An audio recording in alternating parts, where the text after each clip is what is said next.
friends, welcome back to my channel. I'm Abby from Abby's Bookish Life, and today I'm doing my June wrap-up. This month I read a total of 21 books, so it was a lot. In total, I read 8 audiobooks, 6 ebooks, and 7 physical books. Overall, I had a great reading month.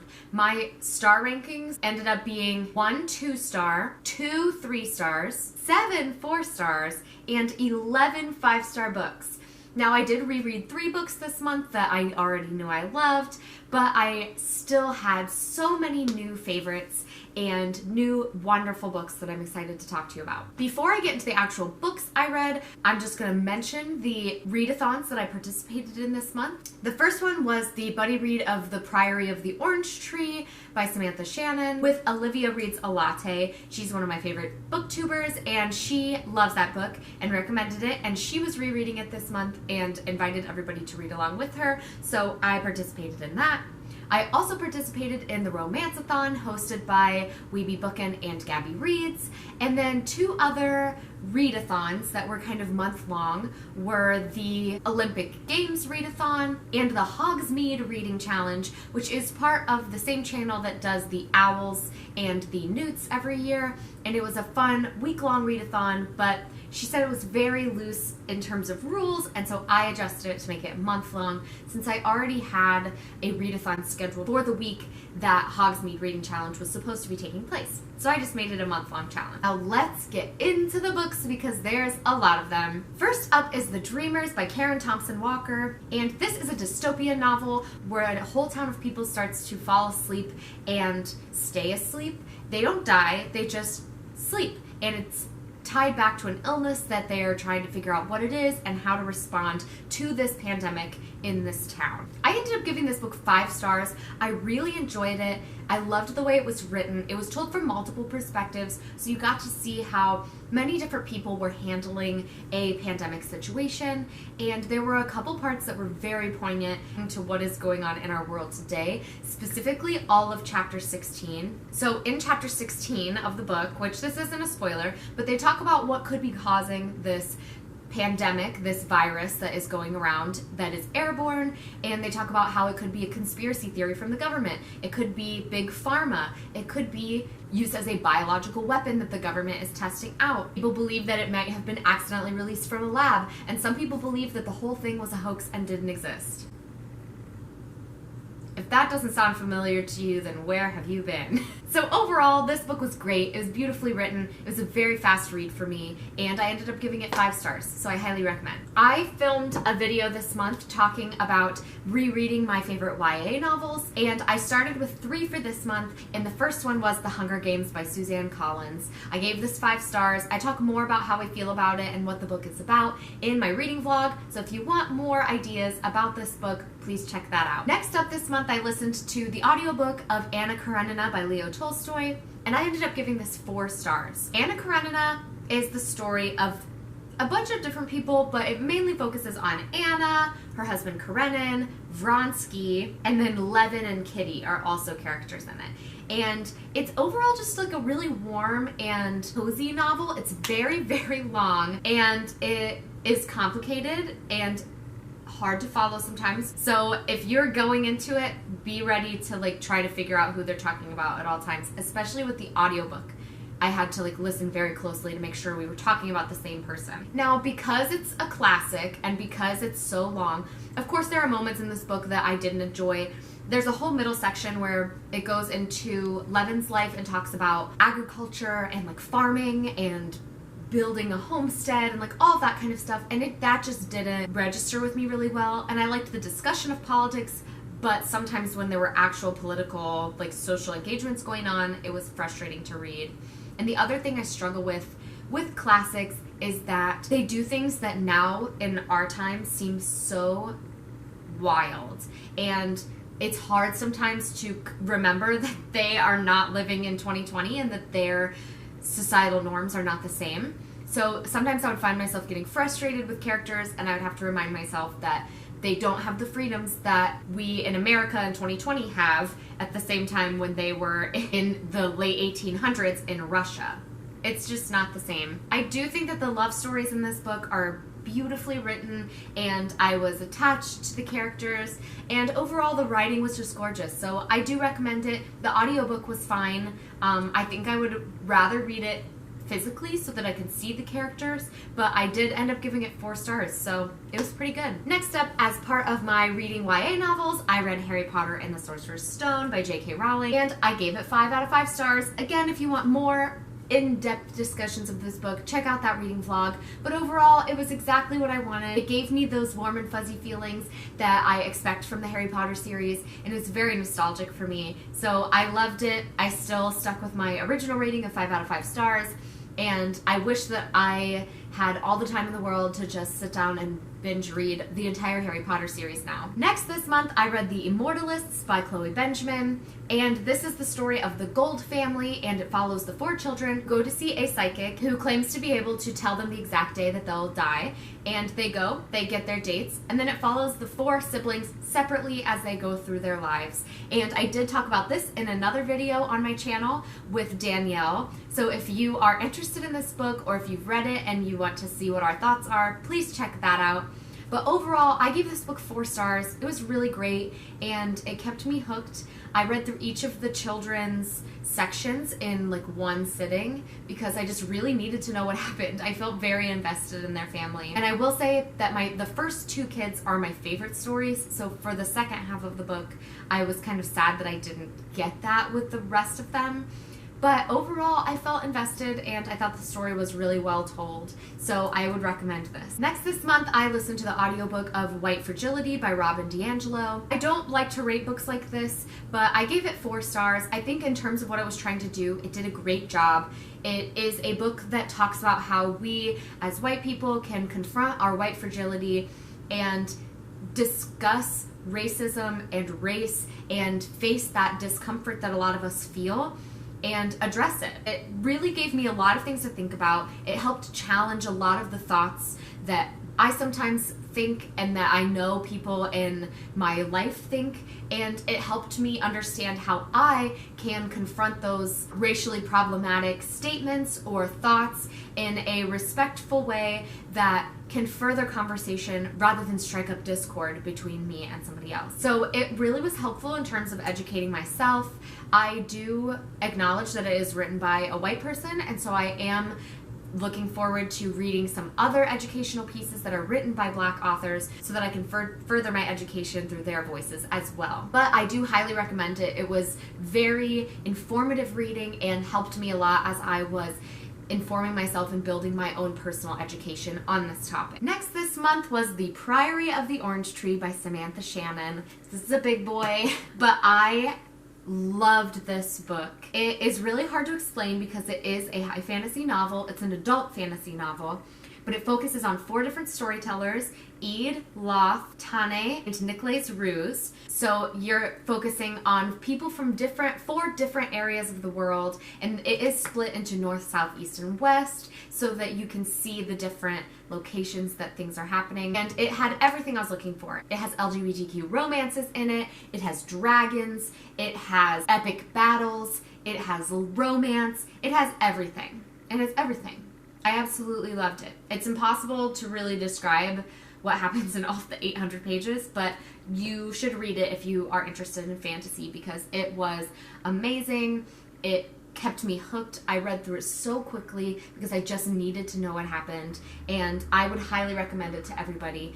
The dragons, wonderful. There were twists and turns in this fantasy novel that I did not see coming, and I loved it. So if you're into fantasy, please check this out. I gave it 5 stars. Next this month, I listened to the audiobook of The Deep by River Solomon, and it is narrated by David Diggs, and again, like I mentioned last month, if you have a book that is narrated by a cast member of Hamilton the Musical, I will listen to it. This book is actually a novella, and the concept is amazing. The idea of the book is that pregnant slave women were thrown over the slave ships that were transporting them to America, but the children that were in their wombs became mermaids because they were already breathing liquid, and so they could breathe underwater. And over time, it created this tribe of mer people who have formed this civilization underwater. Now, the story focuses mostly on Yetu, who is the historian of the group, and so what happens is Yetu holds all of the memories of their ancestors and of all of the other merpeople. All of the other merpeople don't have these memories, so they are not aware of why they're there, what brought them to this place. And once a year, Yetu gathers everyone for the remembering and shares the memories with everybody, and they all experience it. But at the end of that, all of the memories come back to Yetu only because she is the historian. So the concept of this is beautiful, and I was so excited. I ended up giving it 3 stars. It was still really good. I think the writing was fabulous. I really enjoyed the story. There was also an LGBTQ romance in there. So I think that River Solomon did a great job transporting this story into a novella, and I think that they did a great job encompassing the idea. I think that because it was a novella, I felt it was a little short. I wish I had more of it, and I wish that it had gone further in detail in exploration of this idea. But overall, I think the book was good. It just was a little bit forgettable for me, maybe because I listened to it on audiobook. Again, if I read it physically, it might have been easier to follow, and I might have taken my time a little more to explore those ideas myself. But overall, I gave it 3 stars. It was good. I would still recommend it, and I do think you should check it out. Next this month, I read Elevation by Stephen King, and this is a horror novella. It's very short, and I listened to it on audiobook. It's narrated by Stephen King himself, so that really got me through the audiobook. The story is about Scott and his friend Bob, and a lesbian couple who lives down the street from Scott named Missy and Dee Dee. And the story itself is very forgettable. It wasn't my favorite. It focuses on Scott, who is rapidly losing weight, but he weighs exactly the same with clothes on as without, and so it's kind of a medical anomaly. And his friend Bob is a doctor, and he can't figure it out. And there's some social issues going on with his neighbors, who are the lesbian couple, and Scott kind of gets involved in that and befriends them as they are kind of dealing with some problems in their small town. Honestly, I can't tell you much about this book. It's very forgettable for me. I obviously remember the ending, but it's categorized as a horror novella, obviously since it's Stephen King, and I definitely don't think it was that. I think it was interesting to think about, but it didn't do it for me. I ended up giving it 2 stars. It was fine, but it just didn't do much for me. Following up with the disappointing reads, The Ballad of Songbirds and Snakes by Suzanne Collins. I had such high hopes for this, and it disappointed me. Overall, the book was fine. It's a prequel to The Hunger Games, and it focuses on the story of Coriolanus Snow, or President Snow as we know him in The Hunger Games, and how he kind of got to where he is. I don't know what I was hoping for in this book, but whatever it was, I didn't get it. I almost got it at some points, but for the most part, this book was boring and didn't really dig into the intricacies of what made President Snow President Snow. Overall, it starts with him being like, I was born into a family name that holds weight and has privilege, and you think maybe he's growing a little bit, and then at the end, in like the last 10 pages, all of a sudden it's like, just kidding, I'm back at the beginning. There was no growth, and there wasn't even, I would have accepted it if it had gotten really into like him being deeply at his core a bad person, but it wasn't. It just wasn't exciting for me. The only character I really cared about was Lucy Gray and Sejanus. So if you're gonna read it, hold on to those 2 bright points because they will get you through it. That's what happened to me anyway. Now, I'm making it sound like it's a really bad book. It's not. I think I just hyped it up so much in my mind that it didn't go there for me, and it didn't do what I wanted it to do, and it didn't really make a point that I felt was needed to be made. I don't know.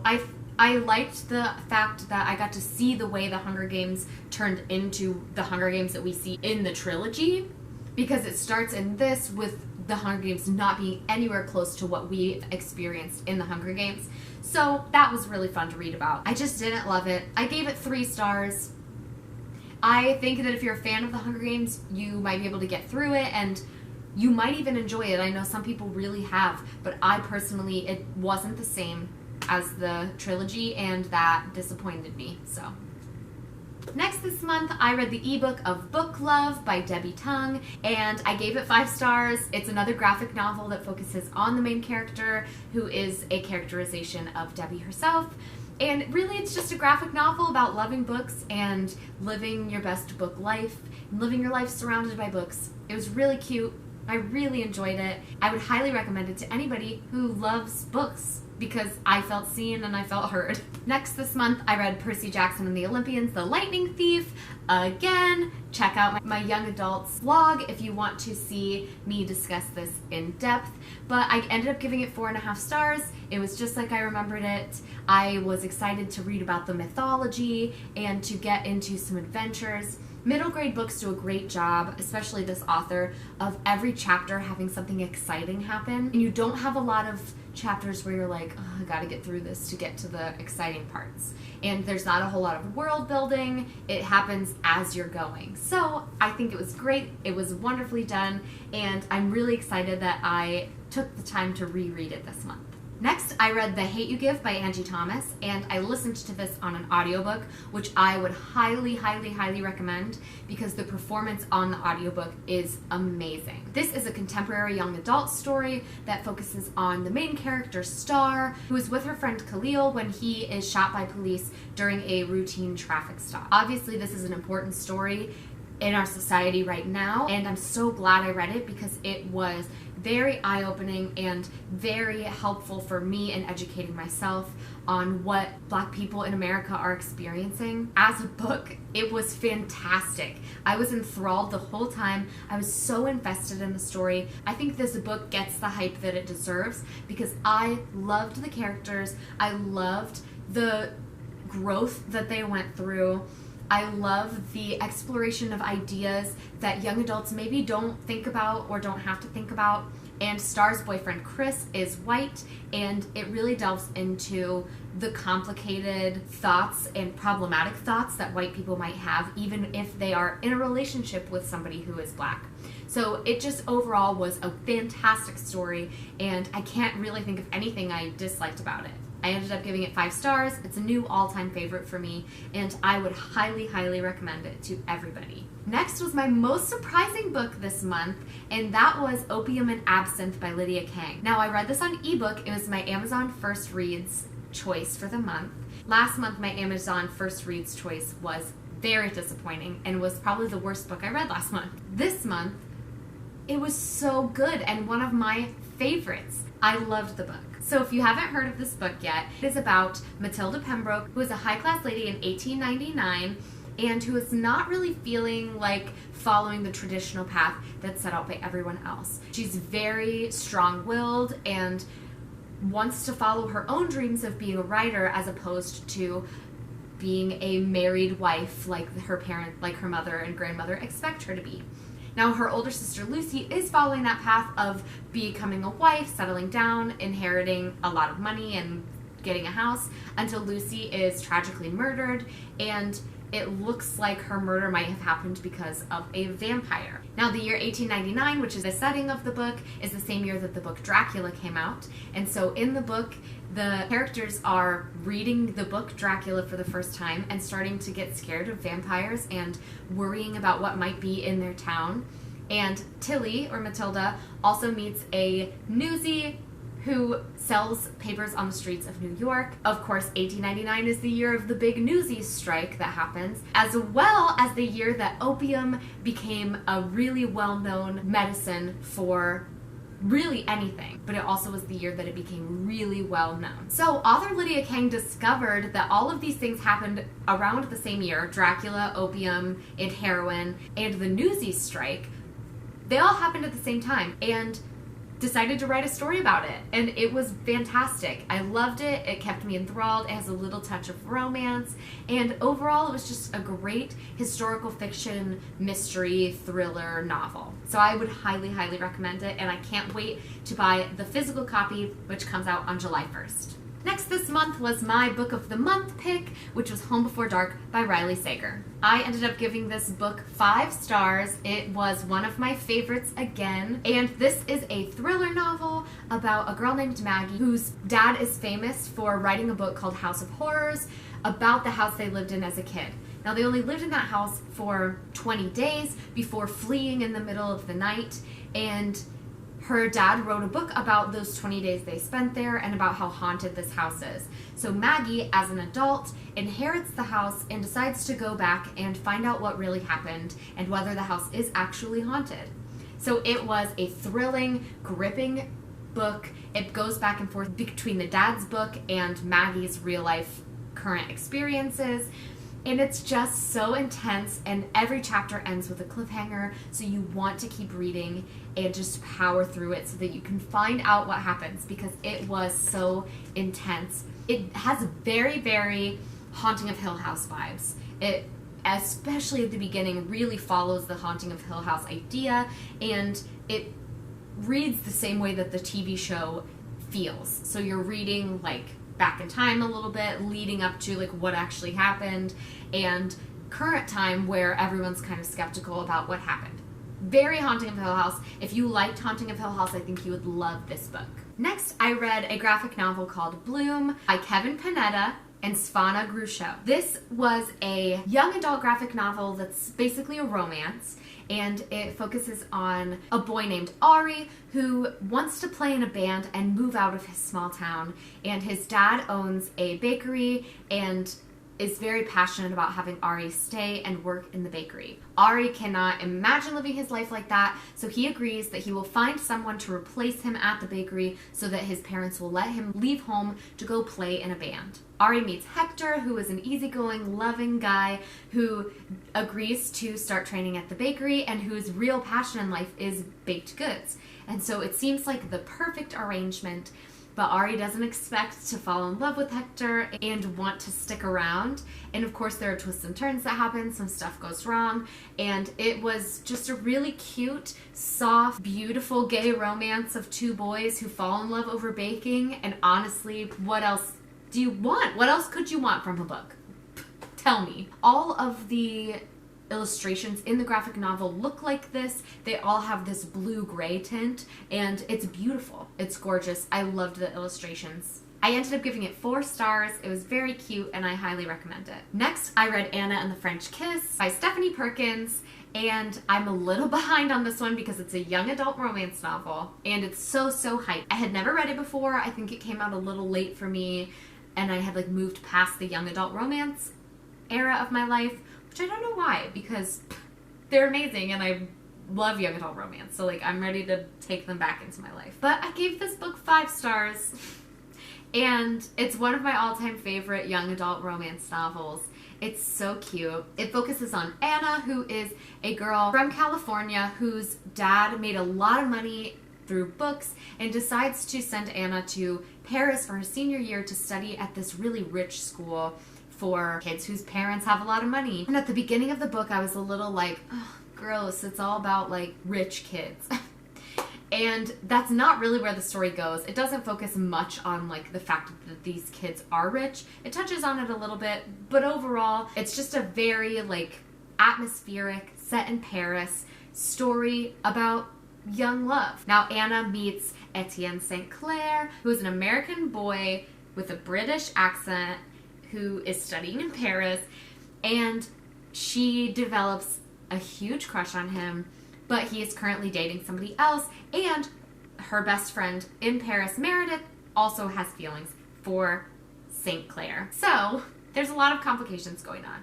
What I loved about this book, first, it's a slow burn romance. It's a friends to lovers trope. I love that. But what I love about it is that it really showcases the complications of young adult romance, how miscommunications and trouble communicating in general can lead to bigger problems in relationships, which I think is great to put in kids' novels. And I also love that it shows the complications in what to do when the person you have feelings for is in a relationship, and what is right, what is wrong, and for the person in that relationship, what is right and wrong for them, and like when do you decide which person you love more. And it's just a really complicated and heartbreaking and beautiful book. And it's set in Paris, which has a special place in my heart. So I can't really explain why I loved it so much, but I really did. And I just really enjoyed it. I would highly recommend it if you're into like a cheesy young adult romance. Next, The Wedding Date by Jasmine Guillory. This, again, was a new favorite for me, 5 stars, and it focuses on Drew and Alexa, who meet when an elevator breaks down at a hotel, and Alexa's at this hotel to visit her sister, who has just gotten a job promotion, and Drew is there for a wedding the next day, and it's the wedding of his ex-girlfriend and his best friend, so it's a little complicated, and he doesn't have a wedding date. So he asks Alexa, who he meets in this elevator, to be his date to the wedding. Craziness ensues, love ensues. It's special, it's wonderful, miscommunications happen, it's just what you would expect in a romance novel. But what I love about this book is that it adds in a little bit of an element of race because Alexa is a black girl and is really the only black girl in Drew's life. And she is trying to start a program for at-risk youth, especially children of color, where she would put them in an arts program and they could flourish and develop new skills and new ways to let out their anger and frustration, as opposed to sending them to a juvenile facility or something like that. I loved the aspect of that that's included in this. Drew is a doctor who works with kids, and there's some stuff that goes on with him. And overall, just their love is so cute and passionate and has its complications like every relationship, and I just really, really enjoyed it. And I'm really looking forward to checking out Jasmine Guillory's other novels because the second book after this one follows Drew's best friend Carlos, so I need to read it. Next, I read Undercover Bromance by Lyssa K. Adams, and this was the sequel to the Bromance Book Club. So this book focuses on Braden Mack and Liv, who are both characters in the Bromance Book Club. Liv is Thea's sister, and Braden Mack is the founder of the Bromance Book Club, who is single. He's the owner of a bunch of nightclubs and decided to make the book club when it first started in order to help other people because he loved reading romance novels and he wanted to talk about them. And I ended up giving this book 4 stars. It wasn't as good as the first novel, but it was really cute, and I was excited to see 2 characters who both in the first novel are portrayed kind of as jerks, and in the second novel it really digs into why they're jerks, and it gives them a chance to like find their love story and grow and develop new ideas with each other. So I just really loved it, and it was really sweet. It did delve into some sexual harassment and kind of confronting men in power who are taking advantage of women who are working for them, and kind of how we can play a role either as men in society or as women who have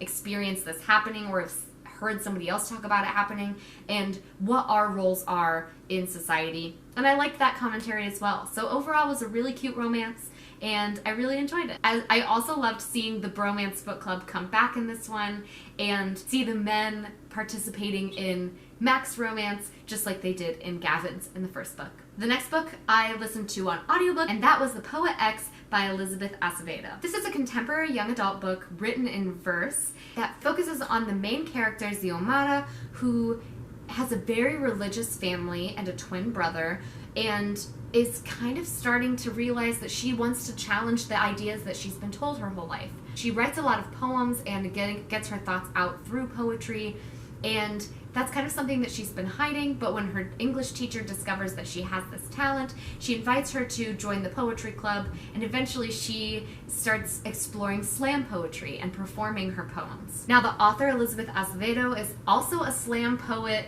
and has won national competitions, so I think that that adds an extra element of intrigue into the story, and it made me really want to know what happened because I felt like I was getting a glimpse into the author's life. It explores love as Xiomara falls in love for the first time, and you get to see that there's some slam poetry, and it also touches on some LGBTQ themes that I thought were really special. Overall, these poems were really sweet or inspiring or intense, and I just really loved them, and I've never listened to a book in verse before, so it was kind of a new experience for me, and I really enjoyed it, especially since Elizabeth Acevedo has a new book that came out called Clap When You Land that I really want to get into. and it's also a book in verse. So I'm excited to check out some of her other stuff since I enjoyed The Poet X. And I did give The Poet X 4 stars. Finally, the last book I read this month, After I Do by Taylor Jenkins Reid. Now, I gave this book 5 stars, but it was a very confusing 5 stars for me